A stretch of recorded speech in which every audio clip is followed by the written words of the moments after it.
Good morning. It's great to be here with you guys. When Mark and Gene reached out to me a couple weeks ago and asked me to come speak, probably just like you guys, if somebody calls you and asks you to speak at something, your first question is, "What do you want me to talk about?" It's always, and Gene said, actually Mark said, "Just tell your story." And I said, "Well, which story is that? I don't know which story you're talking about." So I'll tell you a little bit about myself, and then I'll share a story that I think is meaningful. So, as Gene mentioned, I'm a commercial insurance broker, and about 6 years ago, I decided that I was going to start writing, and I'd never written anything before, other than school. And I talked to a friend of mine who's been a kind of a wise voice in my life, and I said, I'm thinking about writing, but I don't know what to write about. And he said, well, why don't you start writing and see what comes out? And which turned out to be great advice. So I just started writing. And I felt like it was going somewhere, and I felt like it was making some sense. And so I decided, well, I'm going to do something with this, but I'm not going to do it. One of the things I can't stand is when you start something and don't finish it, or you start something and you lose interest and it looks like you just got lazy. So I decided I would write 25 pieces before I would do anything with any of the material. So I wrote 25 pieces end to end, and then decided I would create a website and put it out there and see what happened. And so that led to this. And I've had a lot of people ask me, probably 2 or 3 people a week, what are you doing with this? Because this is not a business, okay? This is like the worst business in the history of business. Writing these days is no way to make a living. But I just started writing, and people started following. And when people ask me, what are you doing with this? I've said probably 1,000 times, I don't know. And for the first time in my life, I don't want to know. I think God has called me to do this, whatever this is. And I don't know what it is. I'm just going to, for the first time in my life, I'm just going to listen and just do what he's telling me to do. I guess that's what happens when you're 55. You start to just do what God tells you to do instead of trying to find the answer and everything. So am I writing a book? Am I going on a speaking circuit? I don't know. I'm just writing with, the gifts that God gave me. And I've been fortunate to find an audience that's willing to listen. And probably the thing I'm most proud of, I've gotten to 25,000 subscribers, but the thing I'm most proud of is I have an 80% open rate, which is really rare in email these days. You think how much junk mail you get, but 80% open rate tells you something. It tells you you're reaching people. It tells you that people are opening what you send them and they're reading, and that's a incredible affirmation for something that I love doing. So that's a Scantron, I don't know what you call it, scattergram. You can take a picture of it with your phone, and it'll take you to my website. QR code. Shit, Scantron. Scantron's like 1985. You know what I mean. Anyway, you can take a picture of that with your phone, and it'll take you to the website. It's totally free, which is why it's a crappy business. 25,000 times nothing is nothing. So, as Gene mentioned, I'm a commercial insurance broker. I've got a wife and a daughter. My daughter went to Auburn for whoever was doing the War Eagle. Yeah, you guys are a hell of a basketball school. Football, not so much, but yes, academic. Yeah. I live here in Buckhead, and have a day job, and I go to First Presbyterian Church, which is in Midtown. And I want to share a story with you about something that happened to me. That was life-changing, and I didn't know it at the time. But I was playing in a golf tournament in Highlands, North Carolina, which is 2.5 hours north of here. And I was playing with a friend of mine, Bobby McKeever. Some of you might know Bobby. He's a great guy. Beautiful day, blue sky, birds are chirping. About the second hole in, I was like, I don't feel so good. So I did what every man does in that situation. I called in for air support. You know what air support is? So air support's when you're playing golf and things aren't going well and you can't make it from whatever hole you're on to the bar in in a fast enough time. So you call the bar and you ask them to send alcohol out onto the golf course. There's no cart girl, so you got to call it in. So I call the bar and I say, can you send me 4 transfusions for my group? Make them doubles. And it's probably 9:30 in the morning. And I said, just as soon as you can get out here. So they bring them out. I drank the transfusion and maybe feel a little bit better. They played a little bit better. So probably an hour went by and I said, it's coming back. So again, did what every red-blooded American male would do. I called and got another transfusion. But what it felt like is I felt a little loss of energy. And you guys know where this is headed, don't you? There was a cinder block sitting on my chest with a couple of bricks stacked on top of it. And the alcohol made it feel better, but it didn't make it go away. So I finished the second transfusion, and I thought, all right, I'm not gonna quit because this is an important tournament. Probably, $100 on the line, right? I can't quit on Bobby. So I decided I would complete the tournament, and then they had a cookout afterwards, and so I said, all right, I'm gonna have a cheeseburger and a beer. And if this doesn't go away, I'm gonna have to do something about this. So I had a cheeseburger and a beer, it didn't go away. So I decided then the next wise thing to do, Andy Stanley's got a great sermon about what's the wise thing to do. Everything from this point forward was not the wise thing to do, okay? So I decided I would drive to my house and I'd take a little nap. And that when I wake up from the nap, if I wasn't feeling better, I would go to the hospital. Well, you don't go to the hospital in Highlands, North Carolina. I mean, not if you want to live. So I took the nap and I woke up and I felt worse.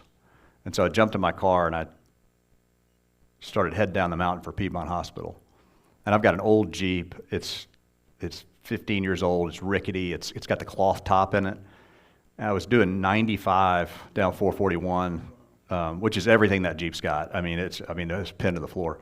And my plan was that if I started to feel worse, I was going to pull over and call 911. Just like the dumbest idea on the planet. And then I started in my phone looking for hospitals on the way, and I thought, well, if it gets really bad, I'll just pull into Gainesville, or I'll pull into, Gwinnett, I'll pull into one of these hospitals. So I made it all the way back to Midtown, and I pulled into Piedmont Hospital, and I literally took my keys and just tossed it to what I think was the valet, and walked in the door of the hospital. And if you've ever been to Piedmont Hospital, there's never more than 50 people in the lobby waiting, the waiting area. So I walk in and I learned a valuable lesson. If you want to see a doctor quickly in the emergency room, you tell them you're having chest pain. It's like the president walking into a hotel room. It just, it's the C parts. And so I felt terrible. I sat down, and 50 people, about this many people in the room, and I sat down and my butt cheeks hadn't hit the seat. And I said, Greene? I'm like, yep, that's me. So they take me back, and they have a special little heart attack room at Piedmont that you don't want to go in. But it's a little room off to the side. They don't even take you back. And it strapped me up to an EKG, and nurse starts asking me what's going on. And I said, well, wasn't feeling great, transfusion. And I'm in the middle of telling my story. It's a pretty good story. And the thing's zipping out, and right in the middle of my good story, she tears off the strip and walks out the door. Like, this can't be good. So she walks away. When she comes back, she has 6 people with her. That can't be good either. And so there's a doctor, and she walks in and says, hi, I'm Dr. Johnson. I'm one of the ER docs here at Piedmont. You're going to be spending some time with us today. And I said, okay. And she goes, I said, am I having a heart attack? She said, yes, you are. So I kind of thought I might be. And it's interesting that things go through your head. She said, you have 2 choices right now. You can fight me on what it is we're about to do here, or you can trust me and just do what we tell you to do. And I said, lady, I am all yours. So they throw me in a wheelchair, they wheel me back, 2 IV lines, nitroglycerin under the tongue. There were 9 people in the room working on me. That's when you know you're not in a good spot. You get 9 people in an ER to work on you, it's bad. So she starts to ask me, so what's going on? And tell me what's going on. I tell her the story, and she goes, okay, it doesn't add up. What have you had to eat or drink today? And I said, well, I had a protein shake for breakfast, and I kind of skipped lunch, and then I had a transfusion. She goes, where did you get the transfusion? And I said, well, I got it at the bar. She's like, what bar does a transfusion? I'm like, no, a transfusion is a drink. It's vodka and cranberry. So one thing led to another. I was there about an hour, and she asked me 3 times if I had a DNR, do not resuscitate. That didn't, for some reason, register with me as problematic. It's not good when they ask you if you have a DNR. So the 3rd time I said, I don't know. And she said, okay, well, let me tell you what's going on. You're having a heart attack. Your blood pressure is 220/180. And we can't get it down. She said, we've given you blood thinners, we've given you all of the medications we can give you. We're done. We're out of medications. The only thing we can do is we can take you to the cardiac catheterization lab, and we can run a catheter, up into your heart and check for a blockage. And I said, let's go. So 2 ladies ran me down the hallway in the bed, like literally ran on either side of me into parts of Piedmont you can't even fathom. I mean, the basement, the elevators, the cargo elevator, up into the operating room. And they rolled me into the operating room. And remember, I drove 2 hours, and then I ran in the door, sat down, EKG, boom. Next thing you know, I've got 2 IV lines going in me, and I'm laying on the operating room table, and I look up at this guy, and he says, how are you doing? And I said, I'm okay, but I need to take a leak. And he said, it's way too late for that. He's like, it's go time. Like, there's, again, 9 more people, strangers in the operating room. And I said, I'm 55 years old. There ain't no waiting. I got to go. And so he goes, I don't know what we're going to do. So he brings me a urinal, those plastic things, which, that thing. And I'm laying there like this, and he puts it on my chest. And I said, I don't know what you want me to do with this. So I've got a gown on that's sort of over the front, loosely, and I decided the only thing I'm going to have to do, I'm going to swing my legs over the side. So I stand up. When I stand up, the gown falls off, and I am completely naked. And there are 9 people staring, 18 eyeballs staring at me as I'm, And I got stage fright anyway, so trying to go in a urinal with a guy on either side of me is tough. 9 people staring at you is. So I finally get that wrapped up, and they get back on the table. And so when they do a cardiac catheterization, they put it in your arm and they run it up into your heart.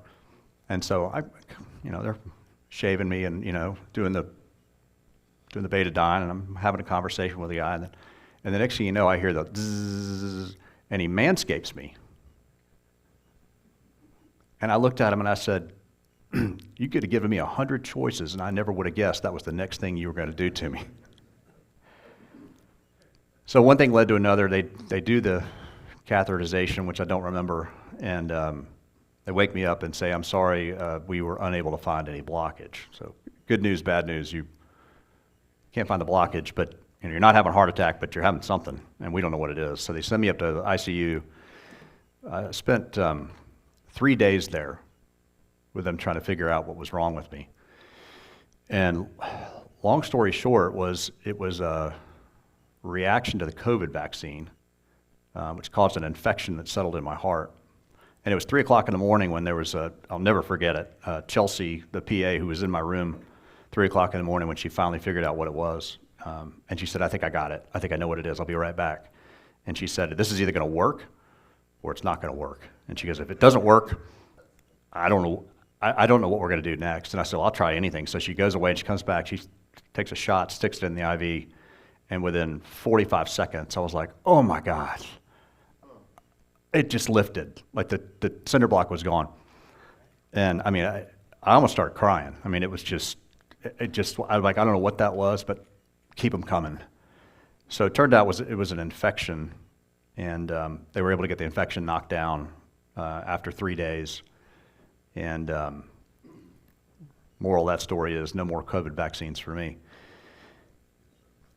But I think the learning from this story, the thing that I took away, one is a tremendous, tremendous respect for the healthcare workers in this country and for this city and for Piedmont and for the people that do cardiac work there. They are angels.